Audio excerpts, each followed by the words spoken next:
नमस्कार जन टीवी में स्वागत है आपका। मैं हूं योगेंद्र। आप देख रहे हैं खास खबर। खास खबर में हम बात करेंगे राजस्थान भाजपा किसान मोर्चा अब चौपाल स्तर यानी कि पंचायतों में चौपाल करेगी और बताया कि राज्य और केंद्र सरकार की जो योजनाएं हैं वो किसानों के लिए कैसे कारगर है, भाजपा सरकार कैसे किसानों के लिए काम कर रही है। हम आपको बता दें कि हाल ही में किसान महासभा के आह्वान पर यह एक आंदोलन हुआ जिसमें 13 दिन तक राजस्थान का एक हिस्सा जाम रहा।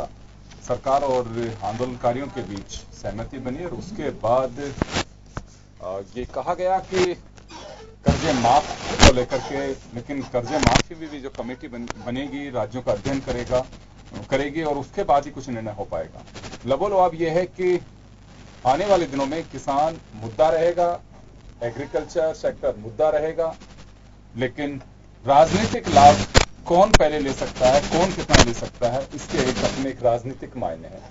शायद यही वजह है कि अब भाजपा अपने करीब 4000 कार्यकर्ताओं को मैदान में उतारेगी, जो पंचायत स्तर पर जाकर के और उन्हें प्रशिक्षित करेगी, वहां जाके लोगों को जानकारी देगी कि हम लोग क्या कर रहे हैं।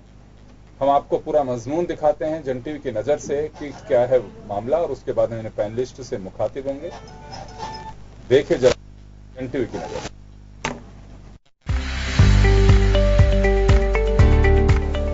प्रदेश के किसान में असंतोष व्याप्त है। किसान सरकार की नीतियों से नाखुश नजर आ रहा है। इसकी एक वानगी सीकर में किसानों के महापड़ाव में देखने को मिली, लेकिन सरकार अब डैमेज कंट्रोल में जुट गई है। इसी के तहत बीजेपी किसान चौपाल कार्यक्रम करने जा रही है, जिसके तहत किसान मोर्चा के कार्यकर्ता गांव और ढाणियों में जाकर किसानों को बीजेपी सरकार की योजनाओं से अवगत करवाएंगे। इसके लिए कार्यकर्ताओं और पदाधिकारियों को तैयार किया गया है। 20 से 25 सितंबर तक प्रदेश की सभी ग्राम पंचायतों में किसान चौपाल का आयोजन किया जाएगा। सरकार ने जो किसान के हित में जो कार्य किए हैं उन सबको बताएंगे, ताकि इस तरह से जो कम्युनिस्ट और कांग्रेस की सरकार किसानों को भड़काने का काम कर रही है, तो भारतीय जनता पार्टी के शासन में काम कम हुए हैं। मैं ये कहना चाहता हूँ कि जितने काम अगर हुए हैं किसान के हित की जो योजना बनी है वो सिर्फ और सिर्फ भारतीय जनता पार्टी के शासन के अंदर हुई है। किसान महापड़ाव को सरकार ने शुरू में हल्के में लिया, लेकिन जब स्थिति बिगड़ी तो सरकार ने किसानों के साथ वार्ता शुरू की।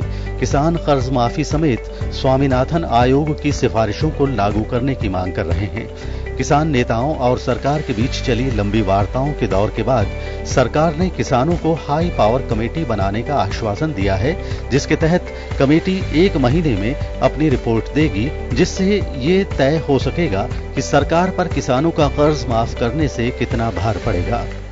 किसानों के साथ हुए समझौते की कमेटी के बारे में जल्दी माननीय मुख्यमंत्री जी के स्तर पर फैसला लिया जाएगा,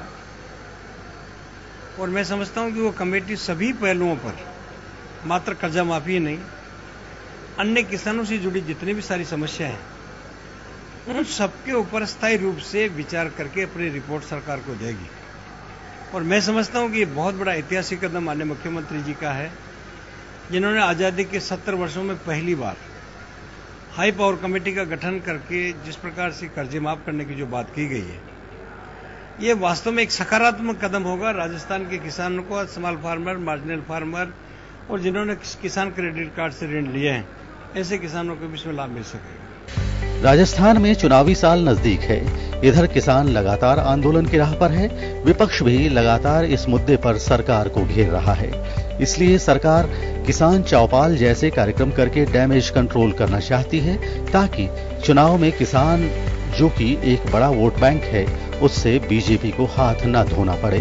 लेकिन आने वाला समय शायद सरकार के लिए और मुश्किलें खड़ी कर सकता है, क्योंकि किसानों को जो आश्वासन दिए गए हैं, अगर वो पूरे नहीं होते हैं तो किसान फिर से एक बड़े आंदोलन को खड़ा कर सकते हैं। ब्यूरो रिपोर्ट, जन टीवी न्यूज।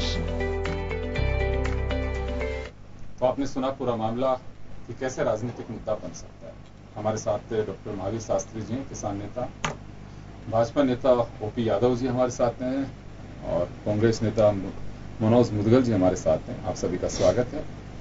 ओपी जी, मैं जानना चाहूंगा कि सरकार दावा कर रही है, बीजेपी भी दावा कर रही है कि हम किसानों के लिए काफी कुछ कर रहे हैं, और सरकार जो होती है कुछ न कुछ करती है, इसमें कोई संदेह भी नहीं होता, लेकिन अमित शाह साहब भी हाल ही के जब दौरे में आए थे तो उन्होंने कहा था कि 90% हम लोग जो किसानों की माफ करिएगा स्वामीनाथन कमेटी की जो रिपोर्ट है वो लागू कर चुके हैं। तो ऐसी क्या आवश्यकता पड़ रही है बीजेपी को कि अभी पंचायत स्तर पे जाके किसानों को इस बात को बताना पड़ेगा कि सरकार पहले ही बहुत कुछ कर चुकी है। योगेंद्र जी, ये पार्टी और संगठन के बीच में निरंतर रूप से चलने वाले कार्यक्रम है। कोई आज या इस वर्ष में कोई विशेष ऐसा कोई कार्यक्रम या कोई योजना नहीं बनी है। हमेशा भारतीय जनता पार्टी ने किसान को मजबूत स्थिति में देखने की और ध्यान दिया है और हमेशा समृद्ध और सबल किसान किस तरह से बने, और जिस प्रकार से पिछले कुछ समय से हमारे किसान वर्ग में हमारे विपक्षी दलों द्वारा, विशेषकर कांग्रेस पार्टी के द्वारा एक भ्रम फैलाया जा रहा है कि साहब स्वामीनाथन रिपोर्ट लागू नहीं हो रही। स्वामीनाथन, योगेंद्र जी, एक कोई शब्द नहीं है। स्वामीनाथन एक बहुत बड़ी प्रक्रिया है और बहुत लंबी इसकी कार्य करने के लिए एक विस्तृत रिपोर्ट तैयार हुई थी 2006 में, जिसको सबमिट किया था एम एस स्वामीनाथन जी ने। लेकिन वो 2006 से लेकर के और 2014 तक हमारी सरकार नहीं थी। 2004 में हमारी सरकार थी, तब इस आयोग का गठन किया था और एम एस स्वामीनाथन जी ने अपनी सारी रिपोर्ट प्रस्तुत कर दी थी 2006 में। उसके बाद में इम्प्लीमेंटेशन करने के लिए कांग्रेस की जिम्मेदारी बनती थी, लेकिन उसको कांग्रेस दबाई बैठी रही और 8 साल के अंदर कुछ नहीं किया। नहीं, मैं तो ये जानना चाहता हूँ ओपी यादव साहब, और अब जब हमारी सरकार बनी, देखिए मैं एक बात कहना चाहूंगा आपको कि जब कुछ होता है तो उसका इम्पैक्ट दिखता है। किसान अपने आप कहें, आम जन अपने आप कहे, उसमें से मैं आपको एक बिंदु बता दूं इम्पैक्ट वाला, तो कि कांग्रेस के शासन में जब यूरिया किसान खरीदने के लिए जाता था तो उसको दर दर भटकना पड़ता था, लाइन में लगना पड़ता था, पुलिस का पहरा बिठा करके कंट्रोल रेट से यूरिया बढ़ता था। उस यूरिया को हमारे प्रधानमंत्री जी आने के बाद में उसको नीम लेपित कर दिया, वो किसी कालाबाजारी के योग कांग्रेस को खामियाजा उठाना पड़ा ना। मैं वही बात कर रहा हूं। सबसे पहला तो चलिए मैं आऊंगा आपके पास में, वापस लौटूंगा। महावीर शास्त्री जी, आपसे मैं जानना चाहूंगा कि किसानों के लिए सरकारें करती होंगी, इसमें कोई संदेह नहीं है, लेकिन किसान अगर कुछ उसे फायदा मिलता है या कोई भी वर्ग देखिए जिसे जो फायदा मिलता है तो उसे प्रशिक्षित करने की आवश्यकता है कि वो जो लाभ उसे मिलता है वो अपने आप बयां कर देता है कि हाँ मुझे काफी फायदा हो रहा है। मैं आपके प्रश्न का जवाब किस संदर्भ में मुझे कुछ समझ नहीं आ रहा। मतलब आप सरकार की कार्य प्रणाली को समझना चाह रहे हैं या नहीं, आप समझ गए बहुत अच्छे से। मैं जवाब वही जानना चाह रहा हूं जो आप समझने की कोशिश करेंगे तो मैं समझा देता हूं आपको। मैं तो ये जानना चाहता हूं कि आपका पेट भरा कि नहीं भरा। आपको ढाबे वाला कहेगा कि खाना पेट भरा, अगर आपने खाया होगा तो आप खुद कह दोगे कि मैंने खाना खाया है। मैं ये जानना चाह रहा हूं कि अगर किसान को उसका हक मिला होगा, पार्टी कार्यकर्ताओं की फौज उतार के उसको समझाया जाएगा कि किसान खुद कह देगा कि बिल्कुल हाँ मुझे लाभ मिल रहा है। मैं ये जानना चाह रहा हूं, समझ में आया हो तो बता दीजिए आप। बहुत अच्छा सवाल किया आपने। हाँ वो बता दीजिए, यही पूछ रहा हूं मैं।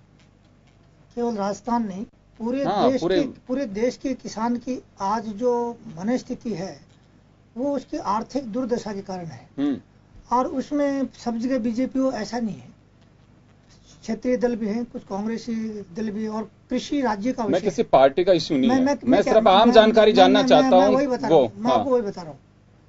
पूरे देश के किसान की स्थिति जम्मू कश्मीर से लेकर कन्याकुमारी तक एक जैसी बनी हुई है। इसके पीछे मूल कारण है किसान को क्या चाहिए, वो जो कुछ बोता है उसकी लागत मिल जाए। अगर वहां तक भी मिल जाता है तो वो संतुष्ट रहता है और वो अपने खेत को और गांव को छोड़ करके शहर की तरफ नहीं दौड़ता, और वो किसी आंदोलन और प्रदर्शन में भी भाग लेने की स्थिति नहीं होता, क्योंकि उसको खेत और पशुधन से फुर्सत ही नहीं होती और उसकी ऐसी कोई मना दिशा भी नहीं होती कि वो मनोरंजन करने जाए।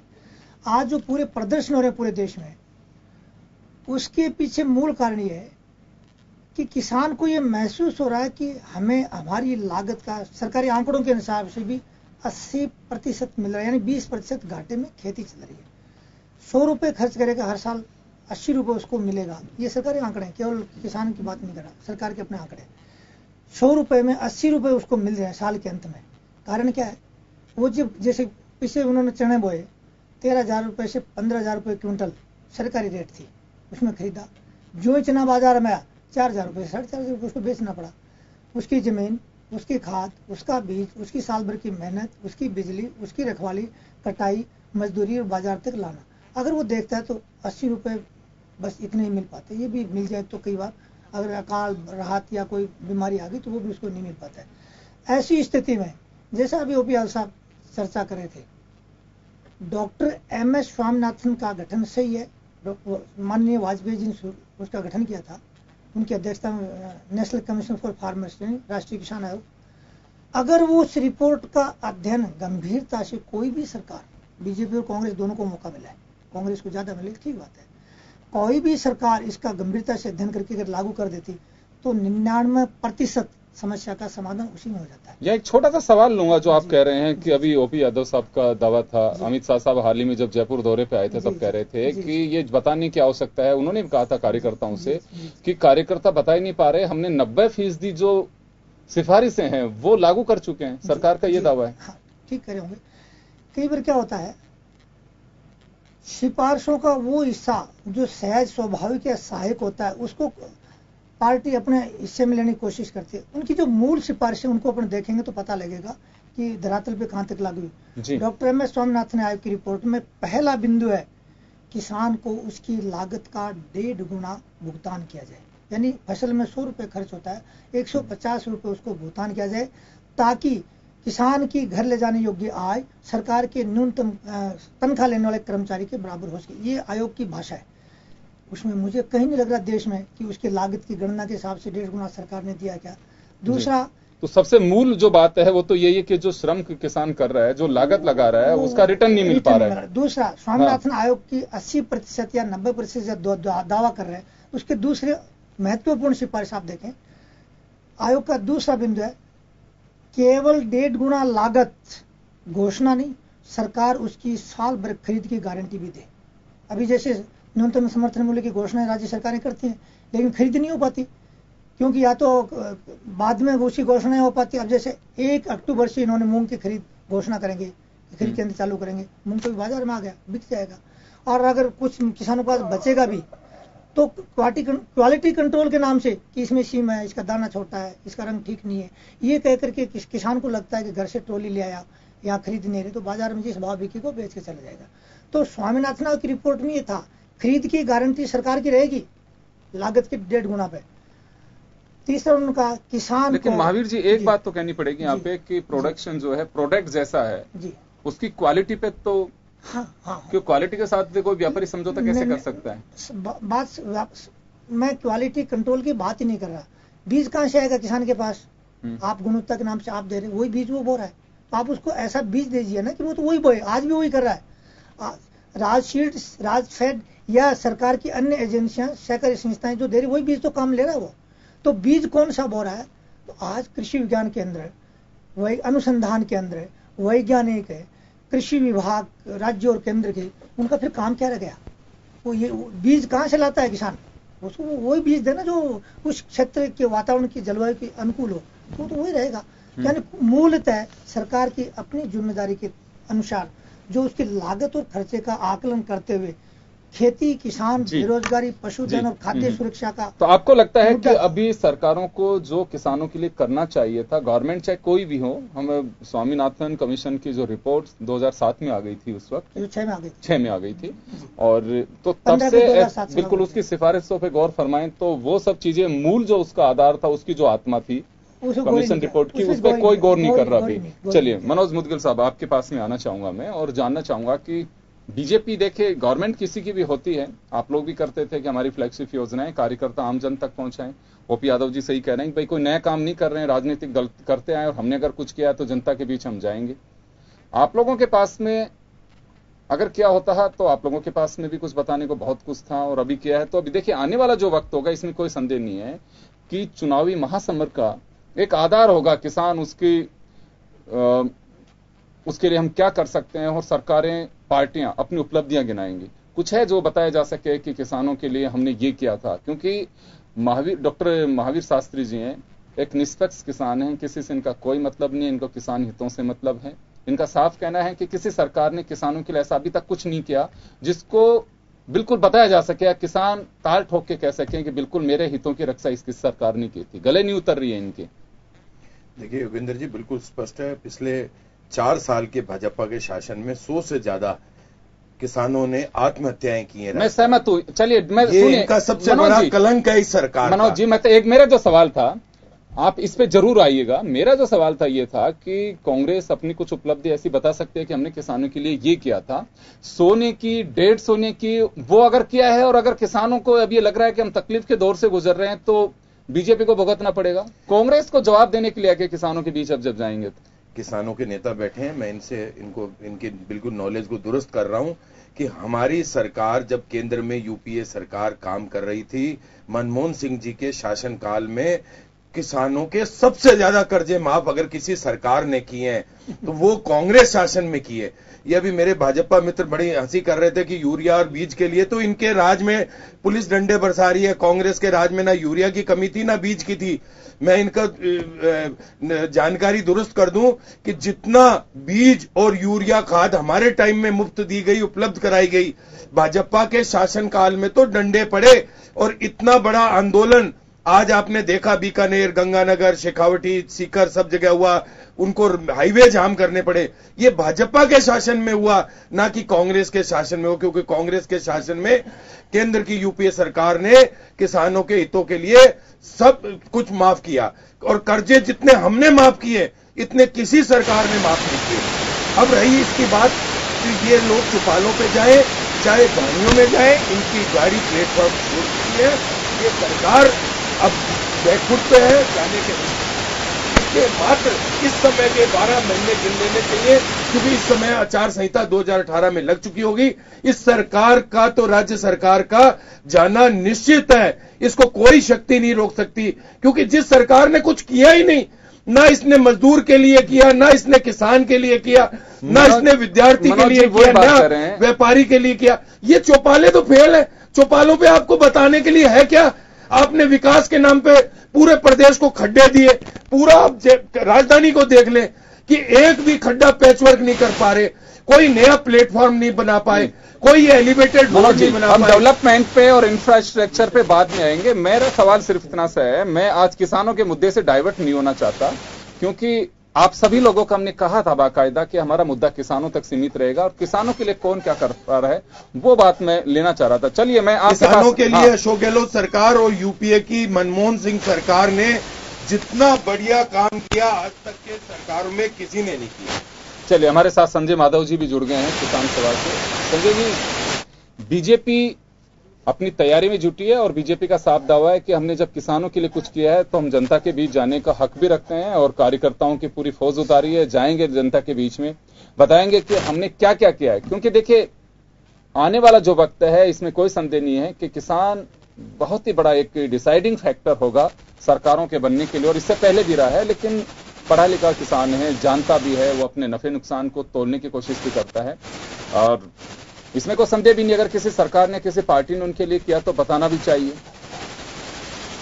जी संजय जी, मैं जानना चाहता हूं कि बीजेपी किसानों के बीच जा रही है तो गवर्नमेंट सेंटर में आपकी अलायंस में जरूर रही। पिछले अगर 10 साल के बीच की बात, 15 साल की बात करें तो एक यूपीए 1 के वक्त, उसके बाद आप लोगों का हिस्सेदारी नहीं रही सरकार में, तो ऐसा कुछ याद है कि किसानों के लिए जो किया जा रहा है वो काफी है? बीजेपी का तो ये भी दावा है कि 90% सिफारिशें हमने लागू कर दी स्वामीनाथन कमेटी की, जो इन दिनों मुद्दा बना हुआ है। बीजेपी ने क्या कर दिया ये तो सभी लोग देख रहे हैं।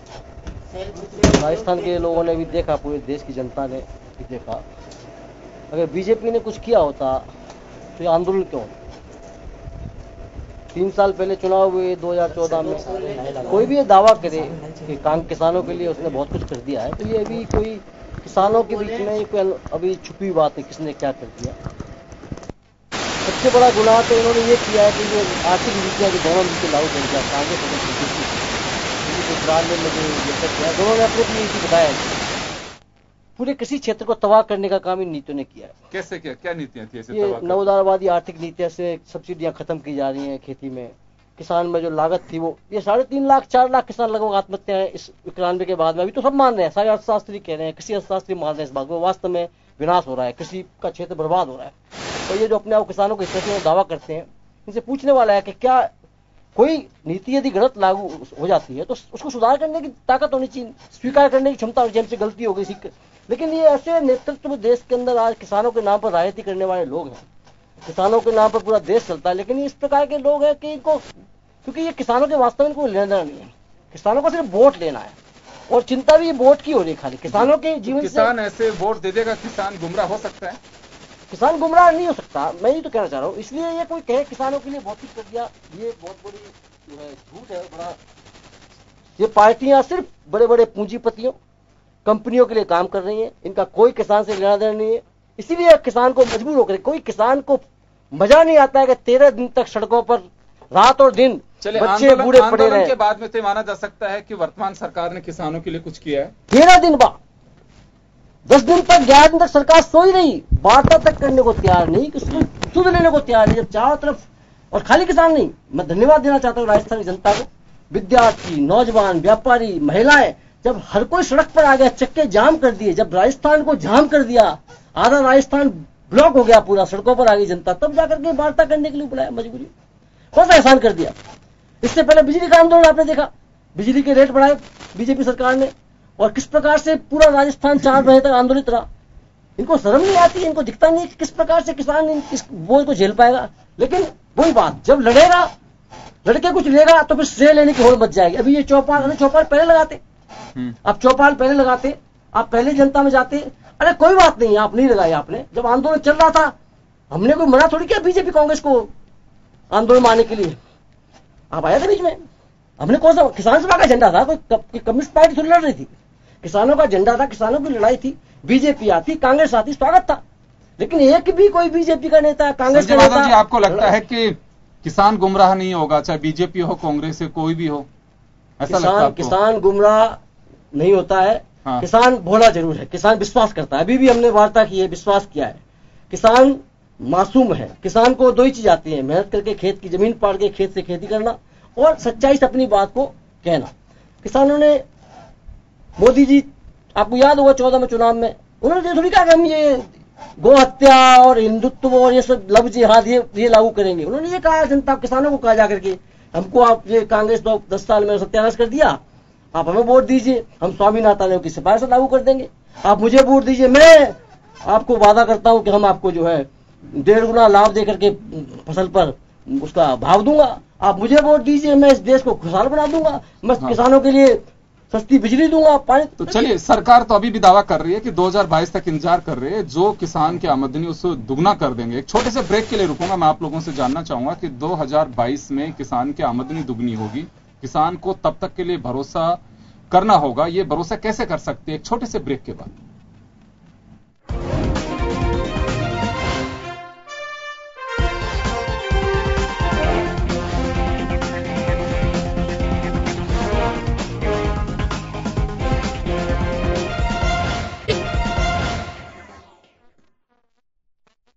ब्रेक के बाद एक बार फिर आपका स्वागत है। आप देख रहे हैं खास खबर और हम बात कर रहे हैं किसान हितों की। राजस्थान प्रदेश भाजपा का अग्रिम संगठन किसान मोर्चा अब जनता के बीच जाएगा। हर पंचायत स्तर पर ग्राम चौपाल होगी जिसमें बताया जाएगा, किसानों के बीच जाएंगे और ये बताने की एक पहल होगी कि किसानों के लिए सरकार ने क्या किया।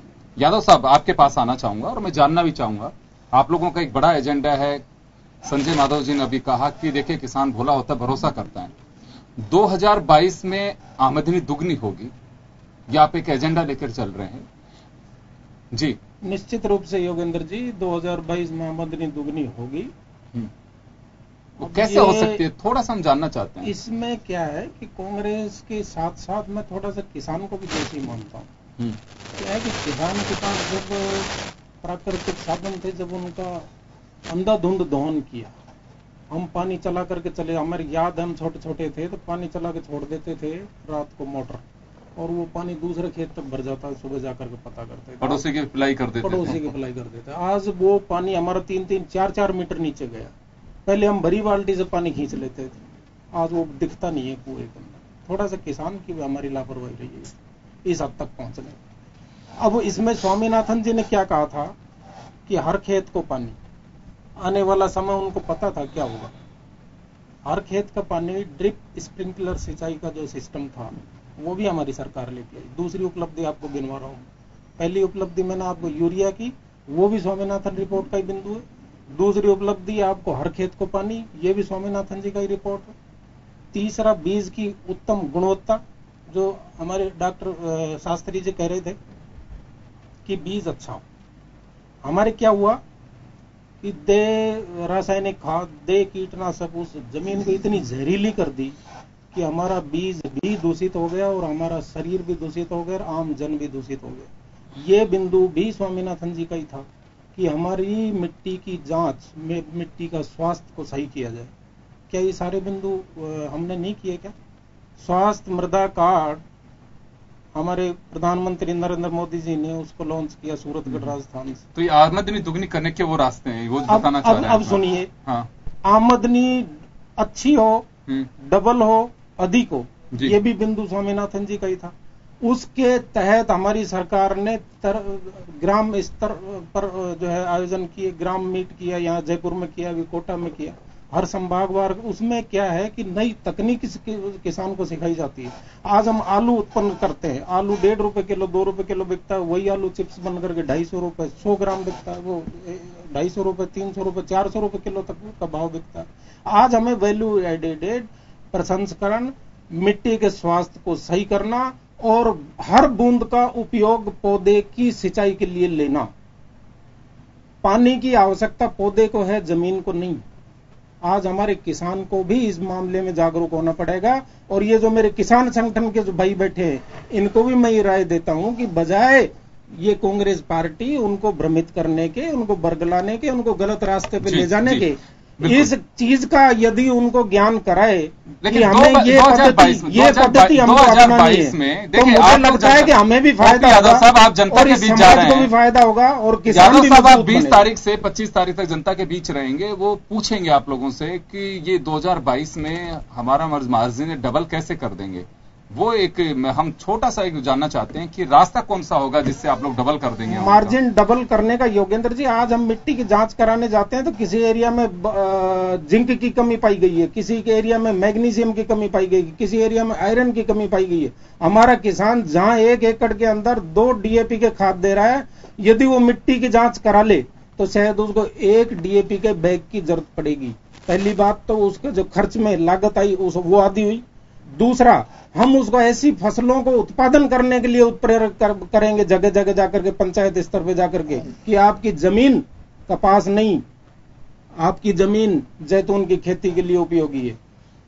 आपकी जमीन जैतून की खेती के लिए नहीं, आपकी जमीन किणवा के लिए उपयोगी है। आपकी जमीन किणवा के लिए नहीं, आपकी जमीन सिट्रस फ्रूट के लिए, अनार के लिए है।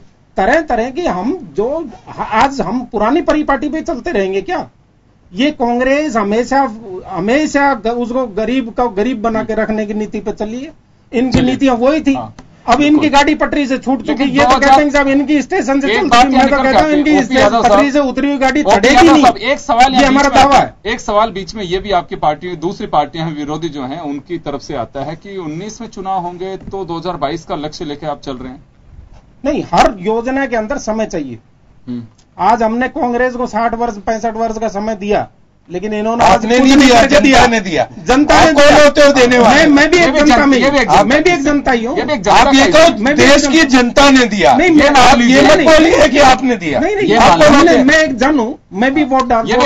आपके मतदाता खड़े होते थे, आपके प्रत्याशी खड़े होते थे। मैंने कांग्रेस को वोट दिया हुआ है, क्या बात कर रहे हैं? कांग्रेस को वोट दिया है मैंने 15 साल पहले कांग्रेस। योगेंद्र जी, अब इनकी बात का जवाब देना चाहूंगा। जवाब जरूर लूंगा आपसे। अभी घर वापसी है इनकी बीजेपी में। अभी आप एक बार रुकिए, मैं आपके पास में आऊंगा। मैं एक बार महावीर शास्त्री जी से मैं बात करना चाहूंगा।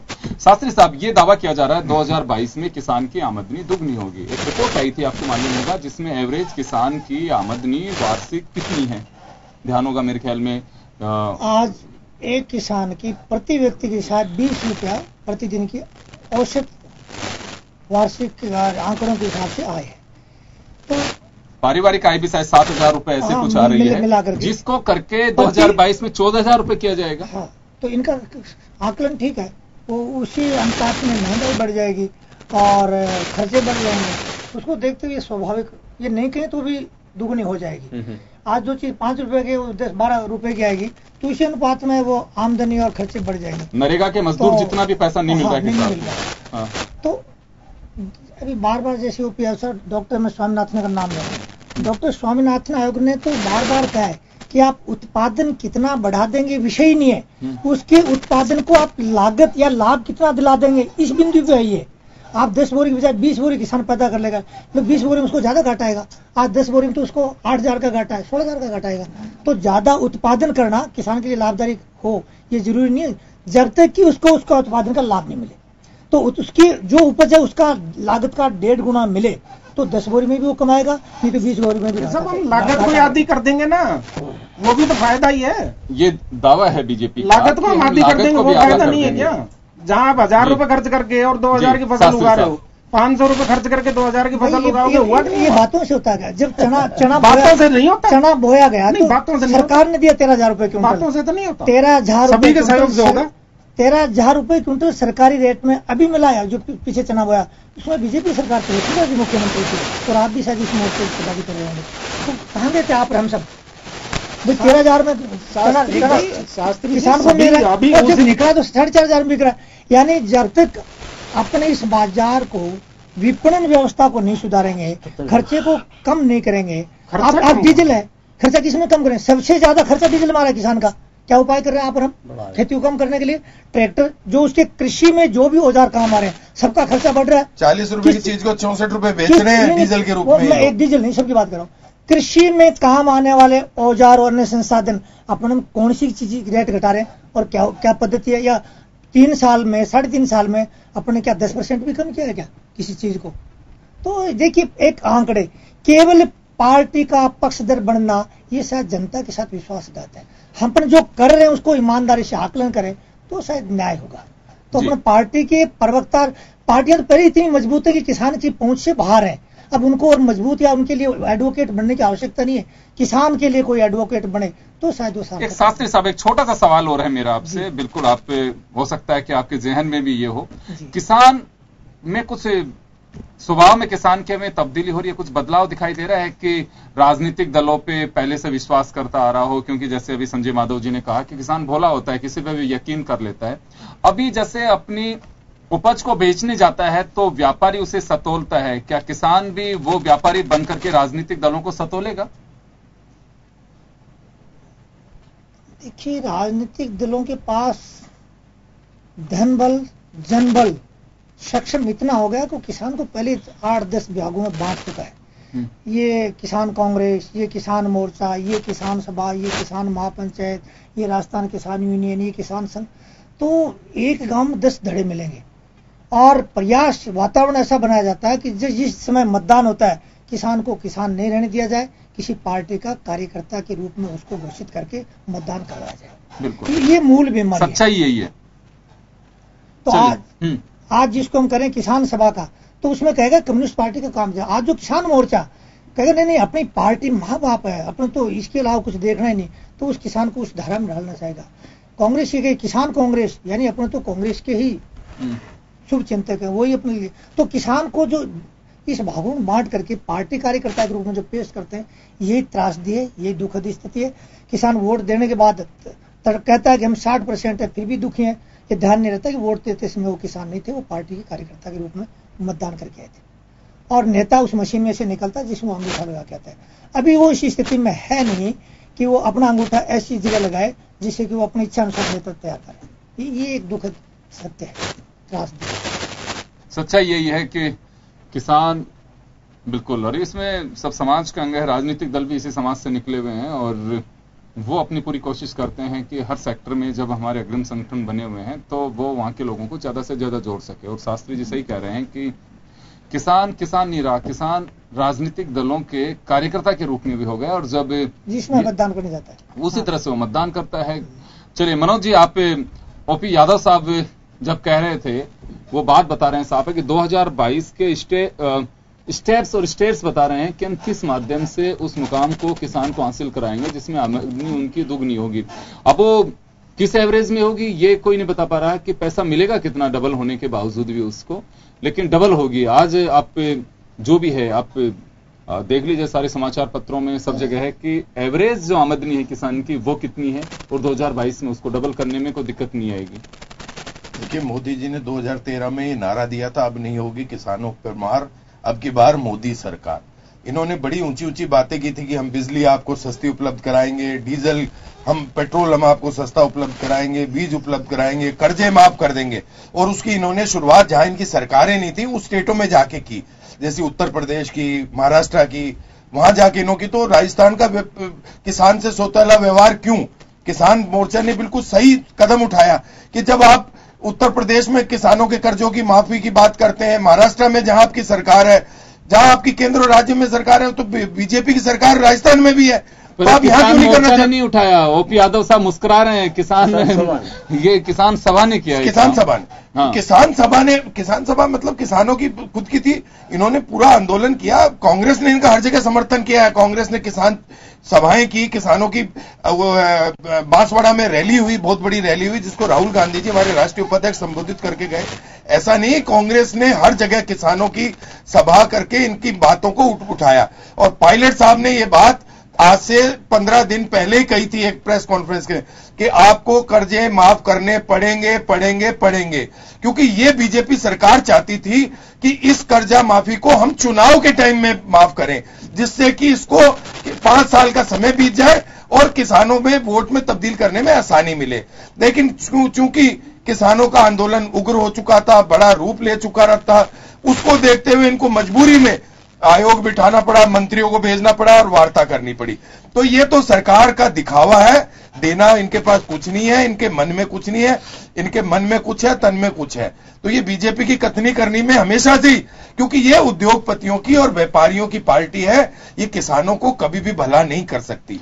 और रही बात इसकी कि एक भी बात यादव साहब ये क्लियर नहीं कर पाए कि 2022 में आय को दुगना कैसे करेंगे। बताया ना उन्होंने कि लागत कम आएगी, लागत आज की यानी प्रॉफिट बता पा रहे, आज ही किसान कर्जे में डूबा पड़ा है, नुकसान में चल रहा है, आप कितना परसेंटेज बढ़ाओगे? आपका पास नहीं है। और आज 4 साल बीत गए, आपने 4 साल में तो यहाँ पे राजस्थान में कुछ कर नहीं पाए, 5वां साल लगने में आ रहा है, 2022 की 5 साल आगे की बात कर रहे हो। ये तो राज की बातें हैं, काज की बातें नहीं है, इससे किसानों का भला होने वाला नहीं है।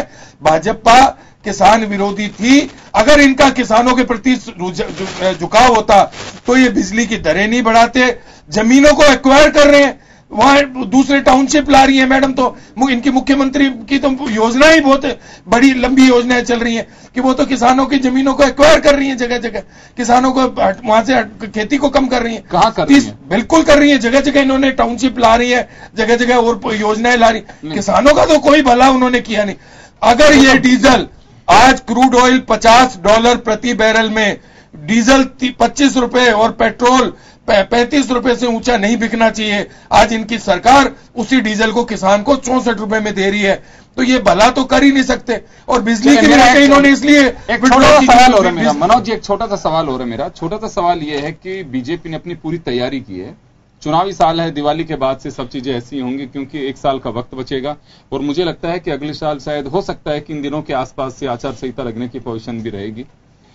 बीजेपी ने पूरी कमर कसी है और साफ दावा है, कार्यकर्ताओं का आह्वान किया जा रहा है कि हमने कुछ किया है, जनता के बीच आप जाके बताइए। पूरे दस्तावेज के साथ में जा रहे हैं, हर पंचायत हेडक्वार्टर पे जाने की कोशिश करेंगे, वहां जाएंगे भी, गांव तक भी जा सकते हैं आप लोग। ये बात होगी, अब 2 चीजें होंगी कि जो सत्ता पक्ष है वो साफ बताएगा किसानों के बीच जाकर के कि हमने ये किया है। अब गले उतरे नहीं उतरे अलग विषय है, लेकिन आप लोग प्रतिपक्ष में हैं, आप लोगों को तैयारी है कि इसको काउंटर कैसे करेंगे आप लोग? बिल्कुल, देखिए गहलोत सरकार की मुख्यमंत्री मुफ्त दवाई योजना, मुफ्त जांच योजना, उस योजना का बीजेपी सरकार ने आते ही भट्टा बिठा दिया, आज दवाइयों को 1/4 कर दिया। आज हमने पेंशन योजना चलाई, किसानों के लिए क्या कहो? आज किसानों के लिए, सबके लिए थी, गरीब के लिए। आज गांव-गांव ढाणी-ढाणी हमने पेंशन दी, वृद्धा को, विधवा को, तलाकशुदा को, परित्यागता को, सबको। ये तो कोई शहर और गांव का कोई क्राइटेरिया नहीं था। आज गांव-गांव में पैसा पहुंचा, उसके घर में, वृद्धा के घर में एक व्यक्ति को, पति पत्नी को 1500 रुपए मनी ऑर्डर से पहुंचते थे, उनकी आंखों में रोशनी आती थी। साहब, योगेंद्र जी कि आज हमारे को सरकार ने याद किया है, सरकार ने हमको पूछा है। इन्होंने 67 लाख से घटाकर पेंशन को और इन्होंने 55 पे ला दिया। देने के नाम पे तो इन्होंने सब कुछ बंद कर दिया। आज इनके पास कुछ नहीं है, ये सिवाय बातें करने के। इन्होंने कोई मेट्रो का सेकंड फेज ये नहीं चालू कर पाए, पर राजस्थान रोडवेज का भट्टा बिठा के इनके मंत्रियों ने लोक परिवहन सेवा अपनी गाड़ियां लगा दी। वो राजस्थान रोडवेज के सारे जो गांव ढाणी तक लोगों को परिवहन सुविधा मिल रही है, बंद कर दिया। गांव में जाकर के इन्होंने 4000 कार्यकर्ताओं को प्रशिक्षित किया है, वो जाकर के ये चाहे योगेंद्र जी विस्तारक लगाएं, चाहे प्रस्तावक लगाएं और चाहे और कोई प्रचारक लगाएं, इस सरकार का बोरी बिस्तर बंद चुका है। इस सरकार की उल्टी गिनती शुरू हो चुकी है। अब ये 3 उपचुनाव और हैं, उनमें और इनको पता चल जाएगा, क्योंकि ये सरकार अपनी योजनाएं लागू कर ही नहीं पाई। लागू कोई योजना थी नहीं इसके पास। आज मेरे ये प्रवक्ता बैठे हैं भाजपा के, मैं इनको अपनी योजनाएं बता रहा हूं कि मुख्यमंत्री जी गहलोत साहब के टाइम में मुख्यमंत्री मुफ्त दवा योजना चली, पेंशन योजना चली, हमारी विकास के मामले में दुनिया जहान की योजनाएं थी। हमने आज ये खाद्य सुरक्षा योजना लाए, जननी शिशु सुरक्षा योजना लाए। आप एक योजना बता दो दर्शकों को कि जो आपकी वसुंधरा सरकार ने अपने कार्यकाल में शुरू की और उस योजना का फायदा मिल रहा हो। आपने अत्याचार बढ़ाया, अपराध बढ़ाया, मुख्यमंत्री भामाशाह आपके अस्पतालों में दवाइयों की ऑक्सीजन की वजह से बच्चे मर रहे हैं। भामाशाह योजना एक ही गिना देता हूं। राशन की दुकानों में राशन नहीं है, गांव ढाणी आदमी राशन को तरस रहा है। कहीं थंब पे कर दिया, कहीं आधार पे जोड़ दिया, लोगों के निशान नहीं मिल रहे। आपने योजनाओं का सिर्फ समेटा है, आपने योजनाओं का विस्तार नहीं किया। तो ये बताएंगे और नरेगा योजना कांग्रेस की देन है। आज ये कांग्रेस की सोच थी कि गांव में आदमी को कैसे रोका जाए, नरेगा एक योजना कांग्रेस लेके आई। आप एक योजना बताओ दर्शकों को, आप टीवी पे बैठे हो, बताओ वसुंधरा सरकार ने चालू की हो जिसका आम जन को फायदा मिला हो। मैं भी सुनता हूं, आप बताइए। मनरेगा योजना में फर्जी मस्टर रोल पाए गए। आप अपनी योजना बताइए, आपकी पेंशन योजना, आप अपनी योजना बताइए। 1 करोड़ खाते एक योजना दर्शकों को बताइए कि जो वसुंधरा सरकार ने जनहित में लागू की हो, जिनके परिवार जिससे आम जनता को गांव ढाणी पेंशन दे रहे थे, जिनके दो सरकारी नौकर। चलिए हम किसानों पे आ जाए। बात किसान की ये तो जनरल मुद्दे पे चले जाएंगे, अलग बात हो गई। विषय से भटक रहे हैं। हम बात इनके हमने 1 करोड़ खाते ऐसे डिटेक्ट किए, जिनमें दो सरकारी कर्मचारी उनको पेंशन दे रहे हैं। किसान भी मेरा तो सवाल था, मेरा तो सवाल पेंशन योजना, मुफ्त दवा योजना। एक बात सुनिए, आइडेंटिफाई करते हैं जो वास्तविक हकदार था। मैं ये जानना चाह रहा तब हम भी था मनोज जी, हम ये जानना चाह रहे थे। फिर अब मैं संजय जी के पास में जाना चाहूंगा। मेरा सवाल सिर्फ इतना सा था, वो सवाल भी इस नाते था कि आप लोग राजनीतिक दलों के कार्यकर्ता हैं और हमारा एजेंडा साफ है कि बीजेपी अपने 4000 कार्यकर्ताओं को प्रशिक्षित करके किसानों के बीच भेज रही है, जो ये बताएंगे कि आपको सरकार की योजनाओं का लाभ कैसे हो रहा है। बड़ा मुद्दा एक ये है कि स्वामीनाथन कमेटी की जो सिफारिशें हैं, जिसकी डिमांड की जा रही है, उसके लिए दावा किया जा रहा है बीजेपी की तरफ से कि हमने 90% लागू कर दी हैं, लेकिन जनता के बीच उसका मैसेज देना जरूरी है। ये अमित शाह साहब ने भी हाल ही में जब राजस्थान दौरे पे आए थे तब कहा, रांची दौरे पे गए तब भी ये बात कही है। वो सब जो चीजें बीजेपी बताने के लिए जाएगी तो उसका काउंटर क्या होगा आपके पास में? ये तो सबको मालूम है कि चलिए निःशुल्क दवा होगा। ये भी बता सकते थे कि हमारी सरकार ने जननी सुरक्षा योजना शुरू की, भामाशाह योजना, लेकिन मुद्दा नहीं है ये मुद्दा नहीं है। हम केवल किसानों तक आना चाह रहे थे, हम किसानों में सीमित रहना चाह रहे हैं। संजय माधव जी, आपके पास में आना चाहूंगा मैं। आप लोगों के साथ में समझौता हुआ, आप भी एक पर्टिकुलर पार्टी के ही अग्रिम संगठन है किसान सभा, उससे जुड़े हुए हैं। अभी एक बात कही शास्त्री जी ने कि किसानों की यूनिटी बिखर चुकी है। यही बड़ी वजह है कि किसान निर्णय नहीं कर पाता है कि हमें किस दिशा में जाना है, कौन हमारा हितैषी है, कौन हमारे लिए काम कर रहा है, कौन हमारी अनदेखी कर रहा है। तो उपयोग हो रहा है, कहने का मतलब यह है किसान। नहीं योगेंद्र जी, ऐसा है कि जो साथी महावीर जी ने बात कही, मैं उस बात से कुछ हद तक सहमत हूं, पूर्णतः तो नहीं। आपने नोट किया, वहां अखिल भारतीय किसान सभा किसी पार्टी का अग्रिम संगठन नहीं है। पहली बात तो मैं आपको करेक्ट कर दूं। अखिल भारतीय किसान सभा जिसकी हिंदुस्तान में लगभग 2.5 करोड़ मेंबर है, कम्युनिस्ट पार्टी के 2.5 करोड़ मेंबर नहीं है, 10 लाख मेंबर भी नहीं कम्युनिस्ट पार्टी। इसलिए ये कहना कि, और हम ऐसे बीजेपी कांग्रेस के प्रवक्ता की तरह बात नहीं कर रहे हैं। बात किसानों के मुद्दे पर हो रही, किसानों के मुद्दों पर बात की। हो सकता है कि हमारे किसान सभा में काम करने वाले बड़ी संख्या में लोग कम्युनिस्ट पार्टी के बीजेपी ने किसान सभा पे बात की है साहब। किसान नहीं, आप बीजेपी के भाजपा के प्रवक्ता, मैं विषय पे ही बात कर रहा हूँ। इसलिए बात यह है जो साथी महावीर जी ने कहा, बिल्कुल सही बात है। किसान को चुनाव आते ही, चाहे वो मोदी जी के नाम गरीबी हटाओ का नारा दिया गया, कभी अब ये 2022 में दुगनी आय करने का नारा दे रहे हैं, कभी ये बात ये है उसको लागू कितना किया जाए। मेरा मानना यह है कि किसानों को खाली ये नहीं पार्टी के रूप में तो बढ़ती है, किसानों को बाकायदा इन दोनों पार्टियों के द्वारा जाति और धर्म के नाम पर ही बांटा जाता है। खाली ये नहीं कि पॉलिटिकल रूप से बढ़ जाए तब भी ठीक है, अगर किसान राजनीतिक रूप से बढ़ जाए, पड़ताल कर ले कि बीजेपी की राजनीतिक आइडेंटिटी क्या है, कांग्रेस की राजनीति क्या है, दूसरों की क्या है, तो फैसला हो जाए। लेकिन अफसोस ये है कि बजाय पॉलिटिकल होने के किसान क्या करता है, तू जाट है, उसको ये बताया तू कैंडिडेट जाट खड़ा है, यहाँ पर ये राजपूत खड़ा है, ये यादव खड़ा है, और उसके अलावा सांप्रदायिक ध्रुवीकरण का प्रयास चुनाव आते ही जातीय ध्रुवीकरण सांप्रदायिक सम्मेलन करते हैं ये पार्टियां, जाटों के सम्मेलन, राजपूतों, इस प्रकार की घृणित पॉलिटिक्स करके किसानों को जाति धर्म के टुकड़ों में बांटने की कोशिश की जाती है। और उसके बाद में फिर धनबल का प्रयोग, वोटों के जो बंदर हैं गांव गांव में, उनको बाकायदा वोटों के कहां वोट कहां पड़े किसान का, वोटों को खरीदा जाता है, बाकायदा उनके कोशिश करते हैं लोग। उसके बावजूद भी किसान जो है अपनी जितनी उसकी चेतना, उसको मौका मिलता है, उसके आधार पर फैसला करता है। और आज तक तो ये पाया, कितना भी इन्होंने कोशिश की हो, ऐसा बोला भी नहीं है किसान। कभी कभी होता है, अक्सर किसान फिर सही समय पर सही फैसला भी करता है, ये भी सही है। तो इसलिए ये बात सही है, किसान के अंदर और ज्यादा जागरूकता करने की जरूरत है। किसान पॉलिटिकल पार्टीज की पॉलिटिक्स को परखे, उनका राजनीतिक क्या है। बीजेपी कांग्रेस की राजनीति चौड़ी है, कोई छुपी हुई नहीं है। जो पार्टियां एक एक चुनाव में, एक एक विधानसभा क्षेत्र में, एक एक लोकसभा क्षेत्र में हजारों करोड़ रुपए खर्च करते हैं, 100 करोड़ एक लोकसभा क्षेत्र में, ये बड़ी बात कह रहे हैं आप, 1000 करोड़ बहुत बड़ी रकम होती है। बात है, एक वोट के अभी तो हालत ये है, कई राज्यों में एक वोट 1000 का नोट, तमिलनाडु में वगैरह कई जगह ये हालत आ गई है। जब वहां पर क्या छुपा हुआ, किसके है, किसान के पास तो इतना पैसा नहीं देने के लिए, कम्युनिस्ट पार्टी के पास इतना पैसा देने के लिए नहीं है, इसलिए पैसा कहां से आएगा। जो जिसकी खाएगा बाजी उसकी मारेगा हाजिरी। जो उनको पैसा देते हैं चुनाव लड़ने के लिए, नेचुरल सी बात है। अभी ये मोदी जी सरकार में आए, कह रहे हैं बहुत किसानों की था, मोदी जी सत्ता में आती पहला काम क्या किया, पहला जो अध्यादेश जारी किया भूमि अधिग्रहण कानून का, भूमि का एक कानून बनवाया। किसानों ने लंबी लड़ाई के बाद में, अंग्रेजों के जमाने का कानून था, उसको बदलवाने के लिए कानून बनवाया, इसमें किसान को ठीक ठाक मुआवजा मिले। भाई जमीन तो मान लो जरूरत होगी विकास के लिए, तो जमीन किसान की सरकार ले, ठीक है, हम इसके खिलाफ नहीं है, लेकिन उसका मुआवजा तो मिले पर्याप्त। तो कांग्रेस के समय में, यूपीए सेकंड में लंबे संघर्षों के बाद में कुछ एक प्रस्ताव ठीक सा, हालांकि उसमें भी कुछ से कमियां थी, लेकिन वो ठीक सा था, उसमें कुछ किसान को मिलने वाला था। मोदी जी ने सत्ता में आती पहला जो अध्यादेश जारी किया, भूमि अधिग्रहण अध्यादेश जारी किया, वो तो 3 बार जारी किया। वो तो पूरे देश के किसान जब दिखा के जमीन छिन जाएगी बिना कुछ दिए ले, उसमें कानून में प्रावधान ऐसे कि यदि जमीन किसान विरोध करेगा तो उसको जेल जाना पड़ेगा। इस प्रकार अभी वसुंधरा राजस्थान में किया। इसलिए इनकी मंशा छुपी हुई नहीं है, बस किसान को ये आंख खोल के देखने की जरूरत है कि ये पार्टियां किसकी हैं, हमारी पार्टी कौन सी है, हमारे इसमें काम करने वाले लोग कौन से हैं, हमारे इसमें काम करने वाले संगठन कौन से हैं।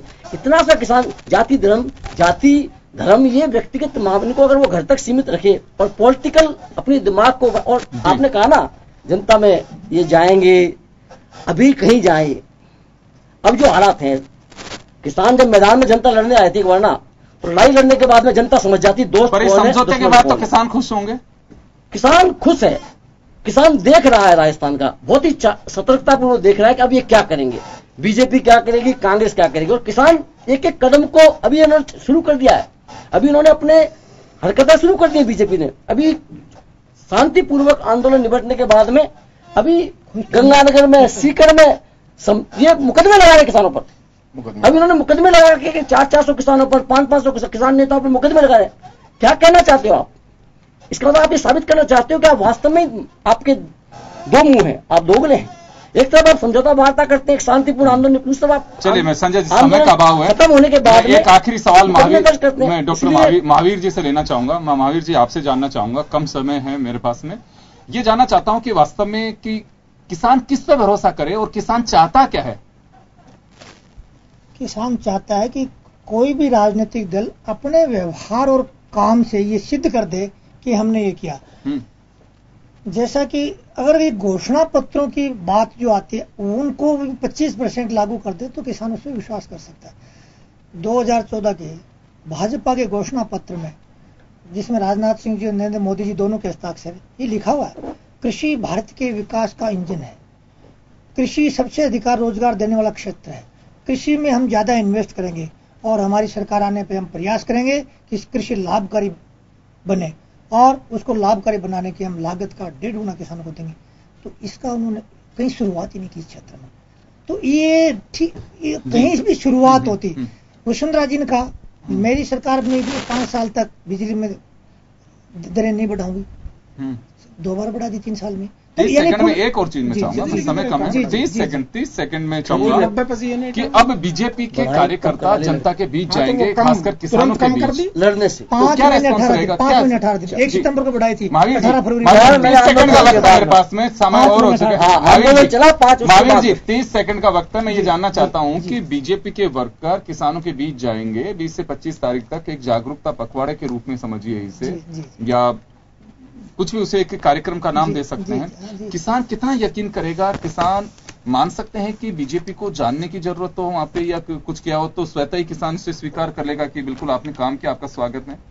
अभी तक का अनुभव ये कहता है बीजेपी या कांग्रेस कोई भी सरकार है, उसका कार्यकर्ता या नेता जाता है तो गांव में 10, 20, 50 वो जो पंचायत समिति, जिला परिषद या सरपंच का कोई टिकट लेने के दावेदार होते हैं या कमिटेड वर्कर होते हैं पार्टी की, वही इकट्ठा होते हैं। आम काश्तकार की तो रुचि नहीं है कि बीजेपी का नेता या कांग्रेस का नेता है। गांव में ये मनस्थिति बन चुकी है क्योंकि वो उनकी बातों पे तो यकीन करना ही नहीं चाहते। वो देख रहे हैं कि जो आज तक अब किया नहीं तो यहाँ आके क्या कहेंगे और उसका क्या सुनेंगे। ये पूरे, मैं राजस्थान के संदर्भ में कहता हूँ, दोनों पार्टियों के संदर्भ में ये स्थिति है कि एक पार्टी। चलिए, आने वाले दिनों में किसान मुद्दा होगा और इसमें कोई संदेह नहीं। अब से पहले भी किसान मुद्दा रहा है, लेकिन अभी डॉक्टर महावीर शास्त्री जी जो एक किसानों के एक स्वयंसेवक के रूप में काम करते हैं, उनका साफ कहना है कि राजनीतिक दलों को जनता के बीच जाने की आवश्यकता नहीं पड़ती और ना पड़नी चाहिए। अगर कोई काम करे तो उसी तरह से उसका फल भी मिलता है, लेकिन फिलहाल यकीन करना बहुत मुश्किल है। हालांकि चलिए, बीजेपी जनता के बीच जा रही है अपने कार्यकर्ताओं को लेकर के, किसानों को बताने के लिए कि हमने क्या किया, उसका कितना क्या लाभ मिलेगा ये तो भविष्य के घर में। लेकिन फिलहाल तो मैं यही कहूंगा कि सूरज की तरह राजनीतिक दलों को होना चाहिए कि सूरज कभी नहीं कहता कि मैं निकल आया, लोग कहते हैं कि देखो सूरज निकल आया। किसान कहें कि हमारे हितैषी आ गए, मजा तभी आएगा, तभी एक कृषि प्रधान मुल्क जो है, तभी अपने एक स्लोगन में ये कहें कि यथार्थ में साबित होगा कि वास्तव में कृषि प्रधान है और धरती पुत्र है, वो खुशहाली की तरह उसका एक जीवन है वो कट रहा है। बहुत बहुत शुक्रिया आप सभी का, और खास खबर में बस इतना ही। दीजिए इजाजत, नमस्कार। ये योगेंद्र जी रिकॉर्ड रख गए? नहीं